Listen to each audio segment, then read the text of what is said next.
ఎర్రగడ్డపాడుగా పిలువబడుతున్న పాలేటి గంగమ్మ తల్లి దేవస్థానం వద్ద ఉన్నాము.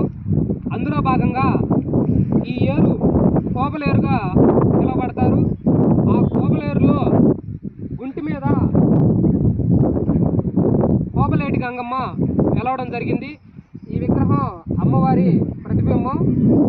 ఈమెని కోపలేటి గంగమ్మగా పిలవడం జరుగుతుంది. ఇదే ఏరు కొంచెం ముందుకు వెళ్తే అక్కడ పాలవేరు ఉంటుంది. అక్కడ గుంటి మీద గుంటి గంగమ్మ విగ్రహం ఉంది. అక్కడ నుంచి కొంచెం పక్కకి వెళ్తే అక్కడ భగీరథ గంగమ్మగా పేరుగాంచిన అమ్మవారి గుడి ఉంది. ఆమె పాలేటి గంగమ్మగా పిలుస్తారు. అదేవిధంగా ఈ మూడు ప్రతిబింబాలు మూడు పేర్లుగా గంగమ్మగా, గుంటి గంగమ్మగా, పాలేటి గంగమ్మగా, భగీరథ గంగమ్మగా మొత్తం ఈ గంగమ్మ తల్లే. అదేవిధంగా ఈ ప్రాంతంలో 7 వాగుల సంగమం ఎర్రగడ్డపాడుగా పిలువబడుతుంది.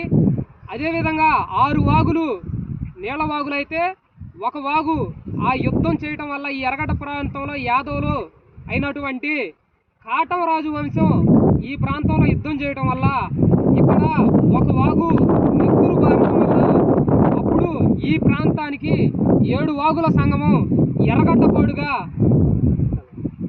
పేరు వచ్చింది.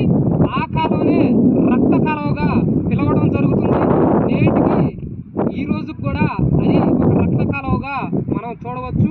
అది కూడా ఉన్నది. ఇక్కడ ఈ కాటమరాజు చరిత్రకు సంబంధించిన భాగంలో కోపలేటి గంగమ్మగా, గుంటి గంగమ్మగా, పాలేటి గంగమ్మగా, భగీరథ గంగమ్మగా పేరుగాంచిన ఈ గంగమ్మ తల్లిని ఈరోజు మేము దర్శించుకోవడం జరిగింది. జై కాటమరాజా, జై జై కాటమరాజా.